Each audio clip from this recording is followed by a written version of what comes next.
polêmica agora.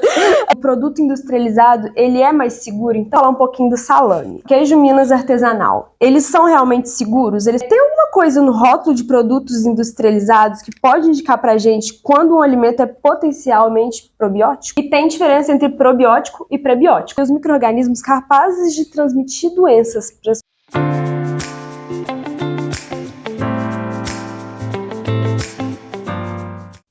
No episódio de hoje do Quem Quer Pode, a gente vai entrevistar a professora Bruna Salotti de Souza.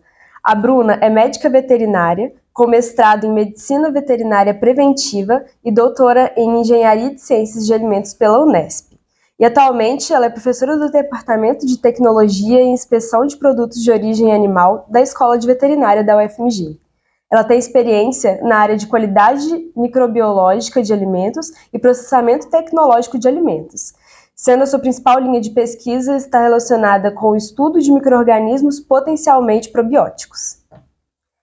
Professora Bruna, é um prazer enorme ter você aqui hoje, e agora a gente quer convidar você para falar um pouco sobre a sua carreira, até você chegar no seu doutorado, e como você atua hoje. Eu que agradeço, Thalita, agradeço o convite de vocês, é um prazer estar aqui e poder contribuir com o podcast. Bom, a minha carreira começa, né, no curso de medicina veterinária com uma tendência clínica, né? Então, quem faz veterinária tem uma tendência a querer fazer clínica de pequenos e grandes animais. E eu me lembro num segundo ano de graduação, quando eu me deparei com uma miíase, né, que a gente conhece vulgarmente como bicheira, e eu decidi que eu não tinha perfil para medicina veterinária. E aí, conversando com alguns colegas, eles me disseram que a veterinária era muito mais ampla que a clínica e que eu deveria ter paciência e entender como que o curso funcionaria. E aí, no quarto ano de faculdade, quando eu tive inspeção em tecnologia e medicina veterinária preventiva, eu entendo que a veterinária tem uma atuação também com humanos, né? Então, tem uma tendência a ir para a alimentação, para os produtos de origem animal. Então, eu sou graduada há 21 anos e nunca fiz clínica na minha vida. Os meus cachorros frequentam um médico veterinário, que no caso é meu marido, que também é veterinário. Então, assim, aí fui para o mestrado, fiz o mestrado e logo em seguida comecei a trabalhar. Então, fiquei um tempo em indústria, trabalhei alguns anos em indústria, na antiga da Granja, que se tornou Marfrig. Depois trabalhei num frigorífico Prieto, nessa época com um trabalho mais na linha de embutidos. E aí, em 2011, mais ou menos, que eu vou para a carreira acadêmica, que daí começo a dar aula, coordenei curso de graduação de medicina veterinária em faculdade particular, e aí em 2019 que eu entrei aqui na UFMG. Então, mais ou menos esse é o trajeto. Nesse período, quando eu estava coordenando o curso de graduação, eu optei por fazer o doutorado, então aí foi o doutorado trabalhando, então foi bem intenso o processo.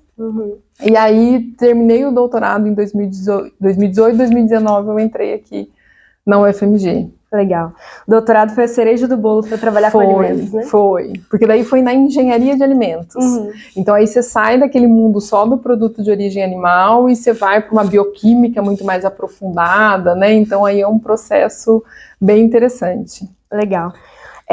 Bruna, para começar, já que você trabalha com esses micro-organismos, existem vários tipos de micro-organismos presentes nos alimentos, e alguns deles são benéficos para as pessoas, outros são maléficos, né? A gente vai começar a falar dos mocinhos. Quem são esses principais micro-organismos com potencial probiótico? A gente vem muito com foco nas bactérias ácido láticas, né? Então tem algumas leveduras, mas as bactérias ácido láticas vai muito para a minha linha de pesquisa e é o que a gente vê com maior frequência. E aí a gente vê muito as espécies do Lactobacillus, que em 2020 eles tiveram até uma mudança de taxonomia, né? Então a gente entra para mais espécies desmembradas aí desses Lactobacillus, mas de forma geral eles. E os bifidobacteriums, que não são bactérias ácido-láticas, mas estão dentro do grupo desses benéficos aí que a gente sempre pensa. Tem outras espécies, mas essas duas são nosso foco primordial, assim, né? Então, é elas que a gente mais conhece e mais trabalha. Os lactobacilos são os que a gente mais ouve, né? Que tem os famosos iogurtes. Sim, que a gente vê nos produtos fermentados. Sim. Os animais de estimação, eles também deveriam fazer uso desse tipo de alimentação, você acha? Eles podem fazer uso. Então, a gente tem alguns estudos que demonstram até em dermatite atópica, que é uma dermatite, assim, em cães, que a gente não tem uma causa muito específica. A gente vê alguns trabalhos que demonstram eficiência no uso de probiótico, até é interessante que eles fazem muito uso na gestante, e aí eles veem efeitos benéficos depois nos filhotes, né? Eu tenho uma orientada de mestrado que a gente vai começar a trabalhar com um biscoitinho PET, com algumas bactérias ácido-láticas nossas, que são potencialmente probióticas, e verificar o efeito em fezes, né, nos parâmetros clínicos. A gente vê muito colesterol sendo reduzido pela veiculação de alguns probióticos, e isso também se demonstra nos animais. Nesse caso, eles estão relacionados com resistência, por exemplo? Eles são mais resistentes, já que tem um dos testes que a gente faz neles seria essa questão imunológica mesmo, para ver se a gente tem alguma melhora imunológica. Sim, legal. Tem alguma coisa no rótulo de produtos industrializados que pode indicar pra gente quando um alimento é potencialmente probiótico? Então, potencialmente não, mas ele vai falar pra gente se é ou não probiótico. Então, a gente tem legislações da Anvisa que trazem pra gente os alimentos funcionais, né, que daí esse é o ponto, e aí ele vai trazer o probiótico, porque daí a gente tem testes que a gente tem que fazer. Então, a gente tem testes de segurança, ele tem que ser seguro.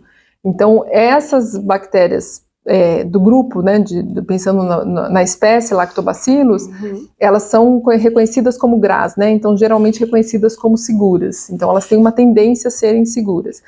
Porém, a gente precisa de testes para isso. Então, por exemplo, ela não pode ter nenhuma resistência que não seja intrínseca dela a algum antibiótico, porque senão ela pode transferir essa resistência a uma bactéria patogênica que estaria no nosso organismo. Então, isso seria um teste de segurança. A gente tem os testes de viabilidade. Então, para ser probiótico, ela tem que chegar no intestino do animal ou do hospedeiro, vamos pensar assim, e tem que ter um efeito positivo. Então, ela tem que conseguir se aderir a velocidades intestinais, aumentar a velocidades intestinais. Qual vai ser o benefício dessa bactéria? Mas ela precisa resistir todas aquelas condições estressantes do nosso trato gastrointestinal. Então, acidez do estômago, alcalinidade ali do duodeno. Então, a gente precisa fazer esse teste. Não adianta ela ser boa e a gente não conseguir que ela chegue no objetivo. Aí a gente teria que ir para os testes de encapsulação dessa bactéria, e seria uma outra vertente. Mas ela viável, ela tem que resistir a essa passagem. E os testes tecnológicos, né? Porque pensando em humanos, ela tem que ser palatável, ela tem que ser sensorialmente agradável, ou a gente vai ter que veicular num comprimido, né, num suplemento, alguma forma assim.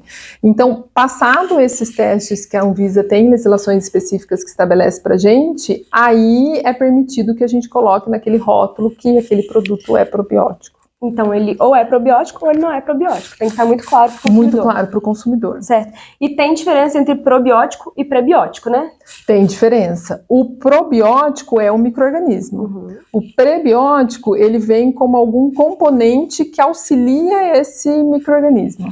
Né? Então, a gente tem inulina, por exemplo. Inulina é um prebiótico. Então, ela normalmente cria condições que favorecem aquele micro-organismo, nem tanto na sua multiplicação, mas nessa resistência, por exemplo, de passagem pelas condições adversas. Então, sei lá, vou fazer um leite fermentado com chia. Será que aquela oleosidade, aquela película da chia protege essa bactéria? Então, ela vai funcionar como um parceiro ali, né, desse probiótico. Entendi. Bruna, já que você trabalha, então, principalmente com os produtos de origem animal, vamos falar um pouquinho do salame. Alguns micro-organismos participam dos processos fermentativos para a fabricação de salames.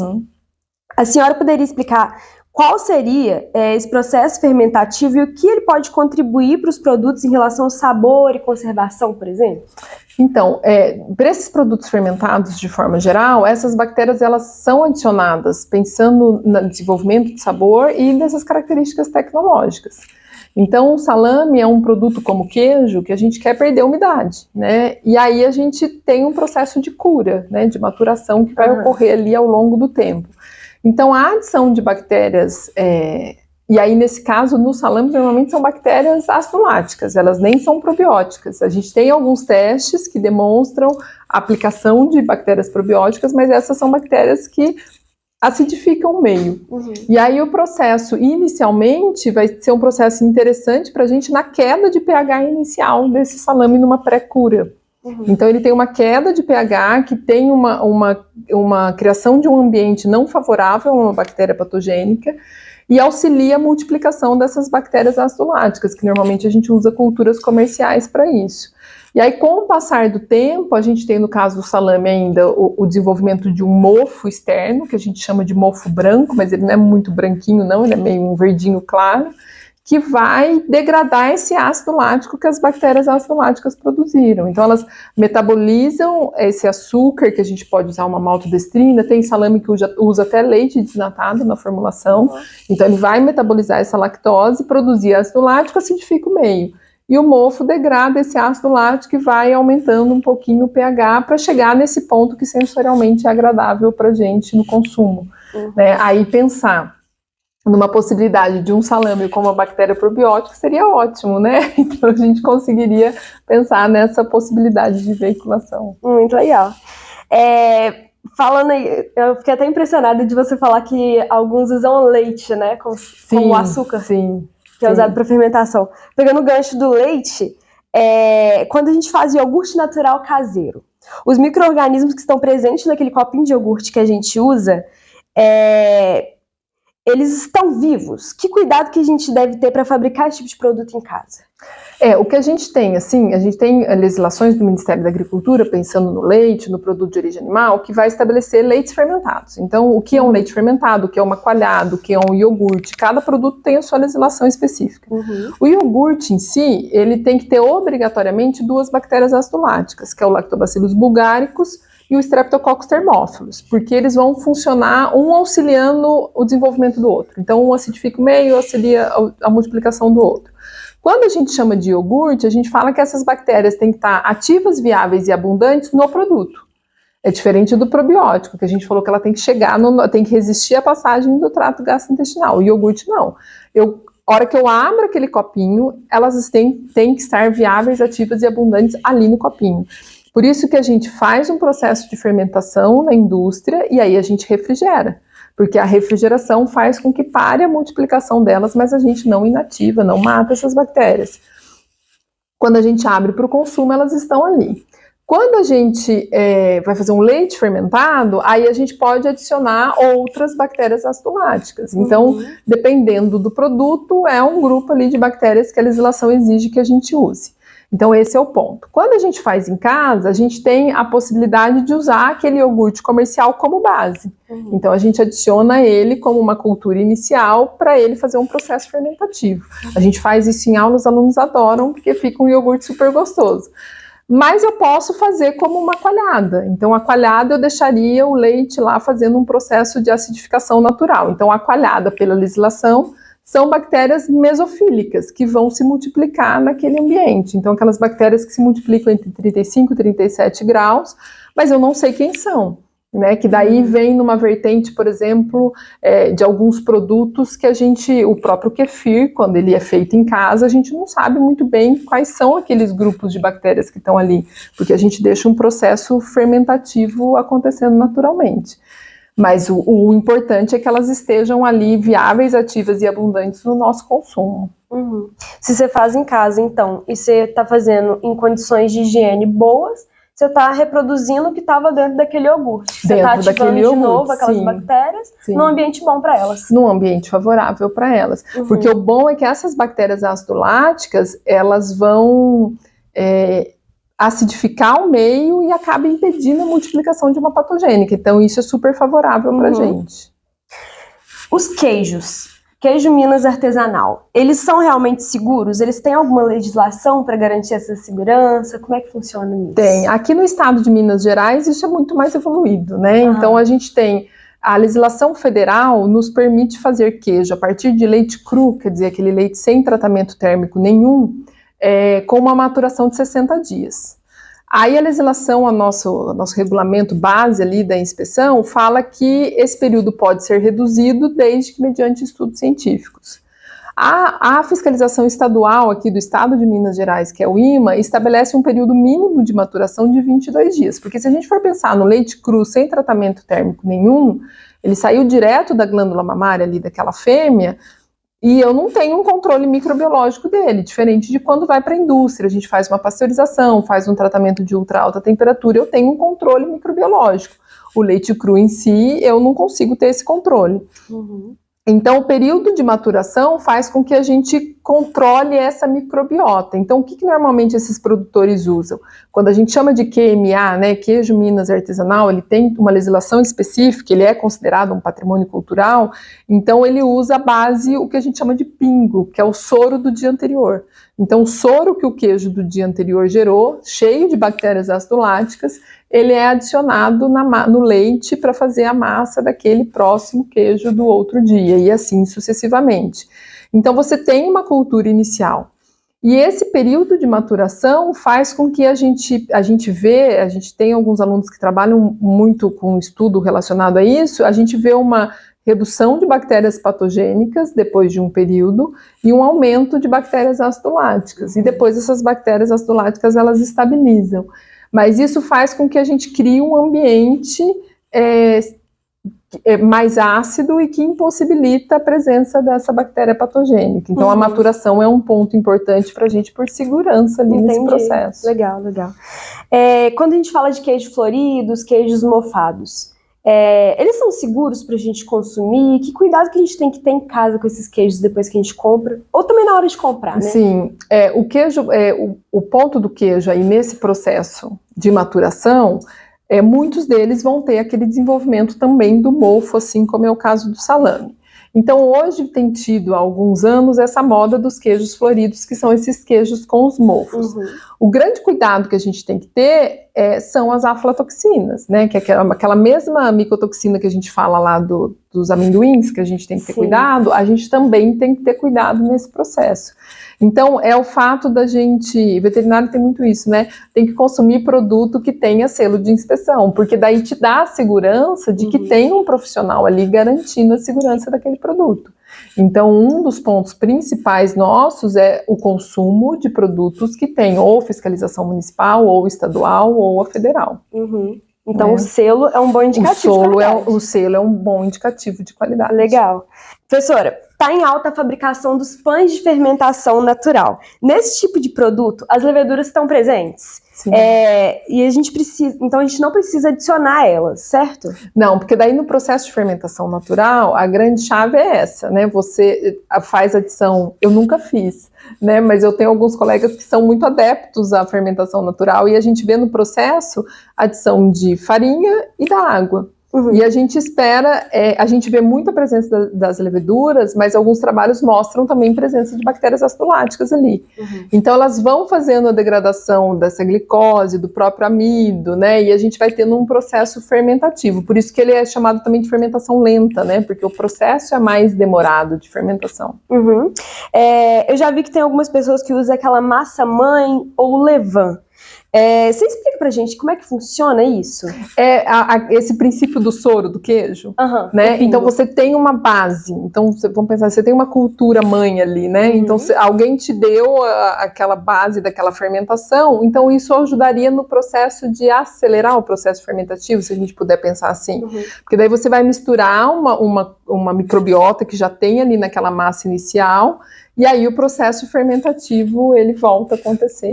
Ele já está pré-feito, né? Já está pré-feito, vamos pensar, seria uma forma interessante.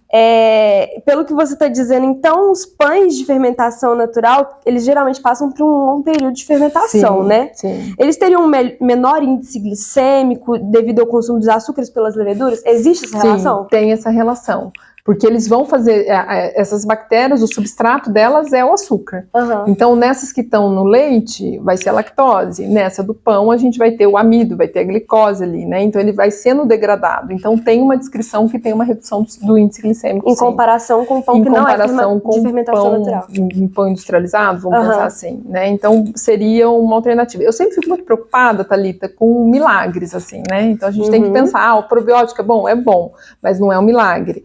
A fermentação natural é boa, mas não é um milagre. Então, é óbvio que a gente busca essa alimentação mais natural, mas a gente tem os outros, né, uma noite bem dormida, um consumo de alimentos de forma geral bem feito durante todo o dia, exercício, né, toda a questão que envolve, mas sim, eu fico meio preocupada de fazer um apelo de que, olha, consuma probiótico e pão de fermentação natural e resolve todos os nossos problemas, né? E não, a gente tem outras coisas que a gente também precisa fazer. Sempre que surge uma coisa na mídia, ela parece como se fosse milagrosa. Né? A gente tem que ponderar isso. Sim. É uma preocupação. Tem algum outro micro-organismo desses que a gente falou aí, que se diferem, que eles apresentam algum benefício pra gente?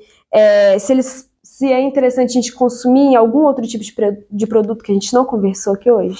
A gente tem vários produtos fermentados que às vezes não é muito a realidade nossa, né? Mas a gente vê, por exemplo, veiculação de bactérias ácido-láticas em chucrute, né? Tem outros produtos ácidos, às vezes que não tem quinche, que a gente vê muitos trabalhos de uma bebida oriental, né, que o pessoal faz consumo e faz veiculação de micro-organismos, mas a base fica muito assim, né, lactobacillus, pediococcus, lactococcus, streptococcus, né, esses grupos das bactérias ácido-láticas ali.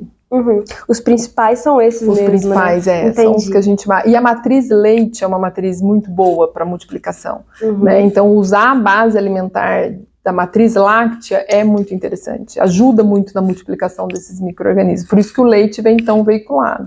A gente fez até um teste inicial no laboratório de bebida de inhame fermentada com bactéria ácido-lática, que sensorialmente ficou até bem atrativa. Né? Então ele fica um gostinho fermentado, a cor meio um pouquinho mais clara que o leite, e pensando nesse grupo de pessoas que às vezes têm a restrição do consumo do leite, ou os próprios veganos que não consomem os produtos de origem animal. Talvez até tenha, então, vários de origem vegetal, só que não tenham sido muito explorados, né? Sim, e querendo ou não, é uma vertente atual, né? A gente tem indivíduos que, até pela intolerância à lactose ou por alergia a alguma proteína do leite, não fazem o consumo desse produto, e aí eles têm uma opção de um produto vegetal para isso. Legal. A gente falou muito dos principais benefícios para a saúde humana presentes nos alimentos. A gente queria falar um pouco sobre os micro-organismos capazes de transmitir doenças para as pessoas. Muitas vezes a gente vê notícia de pessoas que ingeriram maionese em churrasco, por exemplo, em lanchonete, passa mal depois de algumas horas. A senhora poderia falar sobre isso? Isso é sempre uma atenção, né? A gente sempre tem que ter cuidado com a questão higiênica. Se a gente for ver os dados da Anvisa, as maiores ocorrências de doenças veiculadas por alimentos acontecem dentro de casa. Né? Então, porque dentro de casa a gente põe o paninho do lado do braço, no ombro, a gente cozinha de uma forma mais tranquila, então assim, não tem um ambiente controlado como numa indústria. Quando a gente pensa nesses micro-organismos, Thalita, é importante a gente lembrar assim, desse tempo que você fala, né? Então, a gente tem as intoxicações alimentares e as infecções alimentares. Então, nas infecções, eu consumo a célula do micro-organismo, por exemplo, a salmonelose. Então, eu consumo a própria maionese, pode ter salmonela, né? Então, eu consumo o produto, tem ali a célula da salmonela, consumo, estou suscetível a isso e tenho a infecção por salmonela. Na intoxicação, o tempo é um ponto importante. Então, na intoxicação alimentar, eu preciso de um tempo, e aí, didaticamente, naquela curva de multiplicação do micro-organismo, né? Então, fase de latência, ele se adapta ao ambiente, fatores intrínsecos e extrínsecos. Tem atividade de água, tem pH, tem potencial redox. Então, ele encontra o ambiente, ele entra na fase máxima de multiplicação, que é a fase logarítmica. Aí, didaticamente, a gente fala que quando ele chega em 10 a 6 unidades formadoras de colônia por grama ou ml, ele produz a sua toxina. E aí é o ponto importante. Então a gente tem estafilococcus aqui na boca, eu estou engolindo ele a todo momento e não estou tendo uma intoxicação alimentar. Mas quando eu falo em cima do produto, esse estafilococcus tem um tempo, se multiplica, produz a sua toxina, que é termoestável, então a temperatura não vai inativar essa toxina, aí é um problema. Aí a gente tem intoxicação alimentar. Então o problema desses, que a gente fala muito, né, de festa, casamento, mas é muito tempo de produção. Que eu produzo no dia anterior e vou consumir só no outro dia. Não tem problema, desde que seja mantido sob refrigeração, que tenha sido feito com controle. Então, todo um processo de segurança ou de higiene básica, vamos pensar assim, né? Não dá para... A mãe da gente falava muito isso, né? Olha, não pode pôr a comida na geladeira porque estraga a geladeira. Não estraga mais. Então, terminou de cozinhar, consumiu, põe na geladeira para a gente diminuir o risco, né, de desenvolvimento desses micro-organismos patogênicos.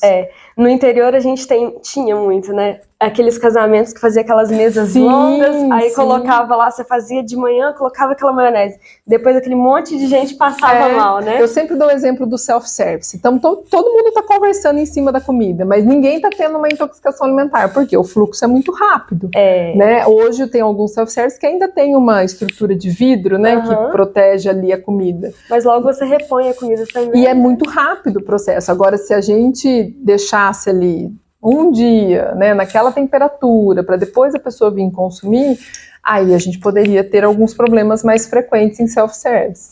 O que são dicas pontuais que você pode dar para uma pessoa fazer em casa para melhorar isso, para evitar esse risco? Em casa a gente vai muito nesses pontos de higiene. Infelizmente a gente tem um ambiente de contaminação cruzada em casa, né? Então a gente tem o hábito, o lixinho da pia, e gente, eu falo isso, mas na minha casa é do mesmo jeito, né? O lixo está em cima da pia, a tábua é de madeira, a gente lava a fruta ou legumes junto com a carne, né? Então porque a carne tudo bem, vai passar por um processo de cozimento, mas o legumes e a fruta provavelmente não, né? Então a gente tem muito risco de contaminação cruzada. Então é tentar criar um ambiente mais higiênico, né? Então, se possível, tirar esse lixinho de cima da pia, usar as tábuas de vidro, né, que seriam mais seguras, ou aquelas de PVC com troca frequente. Tentar criar um ambiente mais seguro, temperatura, né? Então, buscar atingir temperatura interna desses alimentos e produzir o consumir, né? Não deixar muito tempo ali de espera, né? Em temperatura ambiente, né? Pensando nesse calor que tem feito ultimamente, é um ambiente super favorável para a multiplicação desses micro-organismos. No Brasil tem eles baseiam na temperatura daqui, que fala que é 1 hora, né? Que pode permanecer fora da geladeira. Sim, fora da geladeira. Após o preparo. É bom a gente se atentar nisso também. A gente pode dizer que o produto industrializado, ele é mais seguro, então, porque ele passa pelos tratamentos térmicos, tem essa legislação mais rigorosa, eles são mais seguros? Sim, eu considero que sim. Aí a gente sempre tem polêmica, né, Thalita, em cima disso, mas sim, é seguro. Porque ali dentro de uma indústria a gente tem um ambiente controlado, né? Então a gente tem um ambiente onde a gente faz controle de diferentes temperaturas. Então se a gente for pensar numa indústria de forma geral, a gente tem um uniforme específico para isso, a gente tem barreira sanitária, onde o indivíduo lava a mão, lava a bota, usa touca, então o risco de queda de cabelo é menor. Então assim, a gente cria ambientes favoráveis para redução de micro-organismos. Então se a gente pensa num cozimento de um presunto, né? Eu tenho que atingir temperatura interna superior a 75 graus. Então a gente tem todos os controles e por programas de controle, né? Então boas práticas de fabricação, procedimento de padrão de higiene operacional, o APPCC, né? Nossa análise de perigos e pontos críticos de controle, as ISOs que dão um suporte para que a indústria tenha mais segurança dentro desse ambiente. Então eu sou adepta aos produtos industrializados, a uma boa carne a vácuo, que eu sei a procedência dela, né? Então eu sou mais adepta aos produtos de segurança. É óbvio que quando você, por exemplo, o consumo do leite cru, vou voltar no leite assim, é proibido fazer consumo de leite cru? Não, a legislação não proíbe. É proibido a comercialização de leite cru. Agora eu tenho lá 2 vaquinhas vacinadas, que eu faço um controle sanitário, e eu acho que é seguro consumir? Aí é uma opção sua de ser seguro ou não. Mas a gente tem que ficar atento, porque essas zoonoses então essa zoonose, que é a doença que o animal transmite, e a doença veiculada por alimento é sempre um risco para a gente, né? E a gente tem algumas que vão te dar uma gastroenterite, ok, Mas a gente tem algumas que levam a óbito, né? Uhum. A gente já... Vamos de polêmica agora. A gente já ouve, às vezes, algumas histórias de lata contaminada, gente que bebe cerveja, refrigerante em lata que não foi lavada. Uhum. Tem história até de gente que já morreu. Isso é verdade? Então, são coisas que que a gente tem que ter cuidado, né? A gente vê muita descrição, né? Então, assim, o rato urinou na superfície da lata, o indivíduo foi lá e consumiu naquela lata sem fazer uma higienização prévia. Mas aí a gente tem que começar a pensar assim, o que pode ter na veiculação dessa urina? Então a gente pensa às vezes em leptospira, e aí a gente vê algumas demonstrações que a própria condição do nosso trato gastrointestinal não daria ambiente para sobrevivência. Uhum. Então eu sempre avalio assim, a informação ela é mais complexa, a gente precisa de mais informações. É óbvio que a gente precisa criar hábitos, né? Então hábitos de fazer higienização, eu acho que a pandemia trouxe muito isso pra gente, né? Então o lavar as mãos, o lavar os produtos que vão entrar dentro de casa, então ter um processo de higiene para isso. Mas é óbvio que a gente tem um risco de algumas veiculações de micro-organismos. Uhum. O que seria a contaminação cruzada? Que você comentou aquela hora das tábuas? Sim. Como é que funciona isso? A contaminação cruzada vai, por exemplo, um exemplo assim simples. Eu cortei uma carne em cima de uma tábua, que seja de vidro, né? Que eu estou pensando num ambiente de fácil higiene. Uhum. Então eu cortei uma carne ali em cima daquela tábua. Só que a carne eu vou fazer um processo de cozimento, tal, eu tenho uma segurança. Mas aí eu vou sem fazer nenhum tipo de higienização e corto um tomate para fazer uma salada. Uhum. Né? Então essa seria uma possibilidade de uma contaminação cruzada. A gente um produto que pode ter uma carga microbiológica, que a gente vai passar por um processo de cozimento que vai trazer uma segurança para ele, e eu no mesmo ambiente tenho corto um alimento que eu vou consumir cru, ou o fato do lixo em cima da pia, né? O lixo tampadinho ainda a gente consegue ter uma segurança um pouco maior, mas ele aberto, então é um ambiente onde a gente vai ter mosca, a gente vai ter produtos que vão estar entrando em estado de decomposição, então ali a gente pode ter veiculação de alguns patógenos, né? Uhum. A própria tábua de madeira, o problema não é a tábua de madeira, o problema é que ela absorve alguns compostos que a gente não vai conseguir limpar depois. Né? Então, esse é uma possibilidade de uma contaminação cruzada. Certo. Ô, Bruna, a gente abriu uma caixinha de perguntas no nosso Instagram. Aí o Vitor perguntou assim: vi na internet que tá na moda tomar kefir e kombucha. É verdade que esses produtos fazem bem para a saúde? A senhora poderia esclarecer o que seriam esses produtos e quais seriam esses benefícios?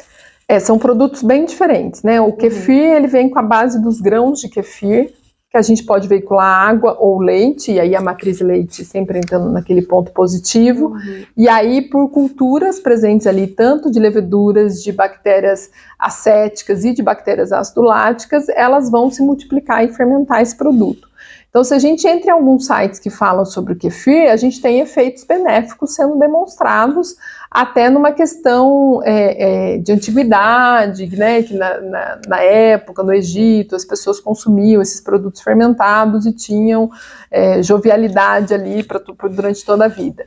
Mas volta no início da nossa conversa, bactérias positivas, leveduras positivas, benéficas ali que trazem um benefício.